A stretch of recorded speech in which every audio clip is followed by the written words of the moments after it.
All right, welcome back to the channel. Manny Pacquiao, the greatest boxer of all time, says a recent poll. And Manny Pacquiao wants to do some funny things for people that participate in recreational habits that he doesn't like. Let's talk about that in this video.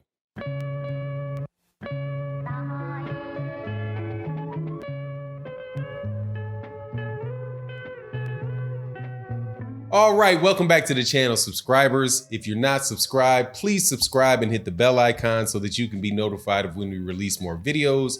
Also, shout out to the Patreons.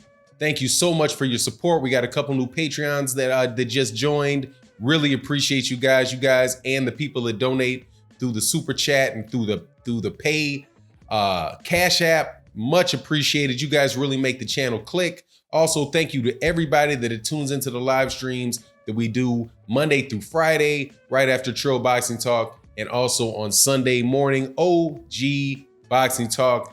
Let's get into this. Manny Pacquiao. According to several people and several articles that I've seen, and they shall remain nameless, especially the person that did a poll on their channel and asked the question, who's the greatest of all time? And they gave this very interesting these interesting choices. Manny Pacquiao, Floyd Mayweather, Muhammad Ali, Roberto Duran, and somebody else. Can't remember who the other person was, but conspicuously absent were people like Sugar Ray Robinson and Henry Armstrong. I have never seen a respectable list of people with the pound for pound greatest of all time fighter that would put Roberto Duran on there and leave off Sugar Ray Leonard. But anyway, we know that right now that is just the hoopla going on around because people are excited. Manny Pacquiao fans get to, he won a big fight. He won it on a big stage and people are losing their mind a little bit. But let me say in this video, for the record, get out of here. Okay, get out of here. Manny Pacquiao is an exceptional fighter. He's one of the best fighters of his generation. And I think that is something that is awesome to be said about an individual. If he would have, when he started his career as a boxer, if somebody would have told him, hey man, this is going to be your career. This is what you're going to do in your career. I'm quite sure that he would be astounded, that he would think that he was a tremendous success in the boxing ring. And I agree with him. He's a tremendous fighter in the boxing ring. He's had a great career. All of those type of things are very true about Manny Pacquiao. But Manny Pacquiao ain't nobody's greatest fighter of all time. No way, no how. Get out of here. Okay? And stop it. I've said this to people, to you, Manny. I'm talking to you, Manny Pacquiao fans. Okay? It is okay to like your guy. I don't have any problem with that whatsoever. But when you go too far, with it, it makes it very hard for other people to appreciate your fighter. Very hard for people to appreciate your fighter. So when you say something leading into a fight with Keith Thurman, let's cover this, okay? You come into the fight with Keith Thurman talking about Keith Thurman's a bum, Keith Thurman's garbage, Keith Thurman's gonna get taught a lesson, Keith Thurman's not any good, Keith Thurman, who is he, what has he done, all of this. Manny Pacquiao winds up being the betting favorite in the fight, right? You tore down Keith Thurman, you tore down Keith Thurman again, all kind of different ways, right? But then when Manny Pacquiao beats Keith Thurman, you wanna make Manny Pacquiao the greatest fighter of all time. You can't have it both ways. Either Keith Thurman was a bum who wasn't in his league, who wasn't in Manny Pacquiao's league, or Manny Pacquiao's the greatest of all time because he beat a fighter that he wasn't expected to beat, or somebody who was this really great fighter. You can't tear down Keith Thurman on one side of it and then all of a sudden give Manny Pacquiao a ton of credit for beating him. It just doesn't work like that, man. You guys are falling into the same stuff that people do with Anthony Joshua.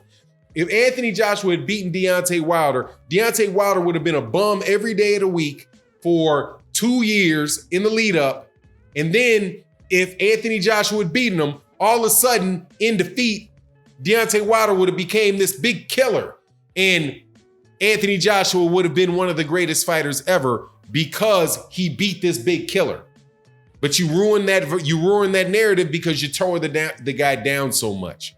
Maybe the next time you want to give your fighter a ton of extra credit, maybe respect the opponent leading in so that people would know that when he won the fight, that actually meant something. That is starkly different than the case of a guy like Muhammad Ali who beat George Foreman, where Muhammad Ali was the older fighter. George Foreman was the young fighter, undefeated knockout artist. I believe he had knocked out everybody he fought at the time. Maybe one guy went the distance with him. He was a 40-1 underdog against George Foreman. He goes in against George Foreman, defies times, and knocks the guy out, right? But everybody thought he was going to lose. Muhammad Ali was going to lose. He beats George Foreman.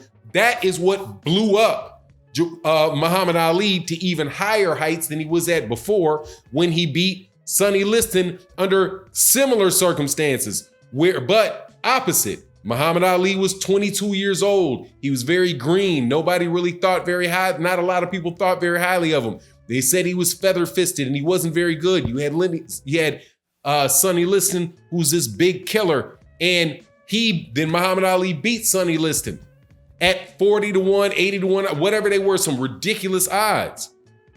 That's when you see fights like that. Either a young guy beat an established veteran, or apparently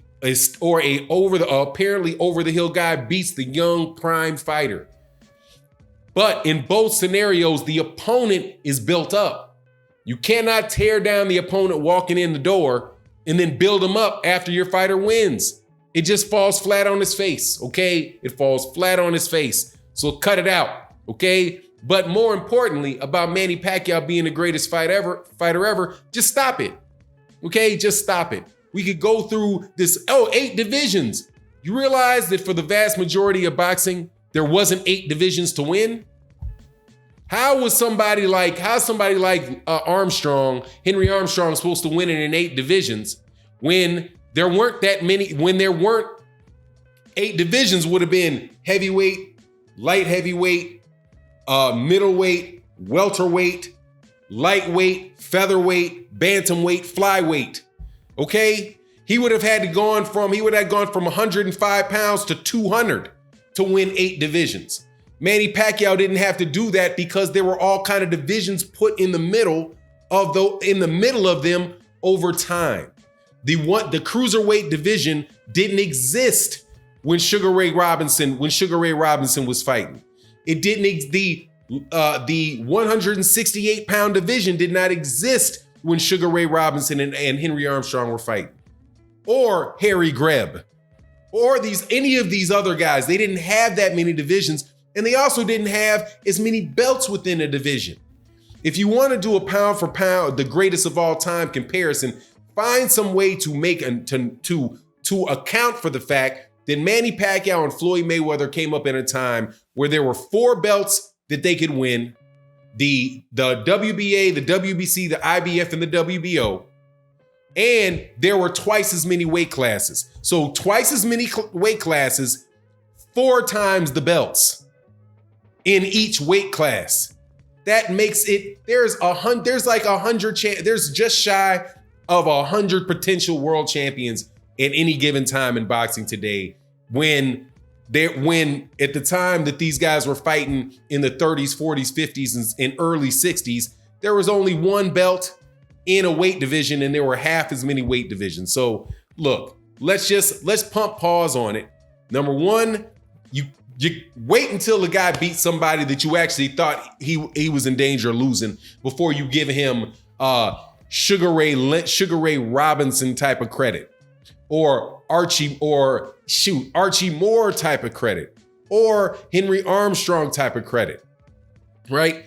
Anyway, it is what it is on that stuff, but I do want to say something else because a Patreon made mention and asked me this, man. Manny Pacquiao wants firing squads in the Philippines for people that are involved with moving what they consider to be illicit substances. And And ain't that the trip? How the young guy, you know who's gonna wind up suffering from that? Poor people are gonna wind up suffering from that. Poor people are gonna wind up suffering from the drugs, period. Poor people are gonna wind up suffering from the over ridiculously heavy enforcement of laws like that. But it is what it is, and we'll see what happens with that, man. But Manny Pacquiao is an absolutely great fighter. Absolutely great fighter. But dude, come on, man. Let's buff up on our boxing history a little bit. Let's pay a little bit more respect to the great fighters of the past. Let's not forget about the Salvador Sanchez's, and guys like that, man. Oh, the other guy they put on there was Julio Cesar Chavez.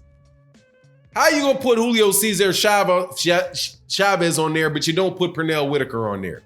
Just, man. But it's boxing. It's all for fun and games and talk. All these guys have been put in the annals of all the greatest fighters the greatest fighters of their time, the greatest fighters of all time, and it's a lot of fun talking about it. Manny Pacquiao is definitely a great fighter. Let me know what you think in the comment section, and with that, I'm out. Peace.